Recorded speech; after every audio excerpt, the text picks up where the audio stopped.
Welcome to our channel. If you want to activate Vudu on your TV using an activation code, follow these step-by-step instructions to start streaming movies and TV shows. Step 1. Turn on your TV and launch the Vudu app. If you haven't installed it yet, download it from your TV's App Store first. Step 2. Open the Vudu app on your TV. Step 3. If you're not already signed in, select Sign In or Create Account from the main menu. Step 4.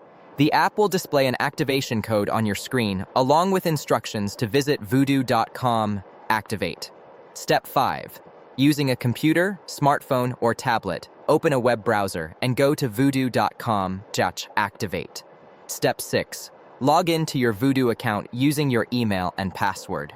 If you don't have a Vudu account, you'll need to create one first. Step 7. Once logged in, enter the activation code shown on your TV screen into the provided field on the website. Step 8. Click Activate or Submit to complete the linking process. Step 9. Return to your TV and wait a few moments for the Vudu app to refresh automatically. Step 10. Once activated, the app will display your Vudu library and featured content. Step 11. You can now browse, rent, purchase, and stream movies and TV shows from Vudu. Don't forget to like this video and subscribe to our channel.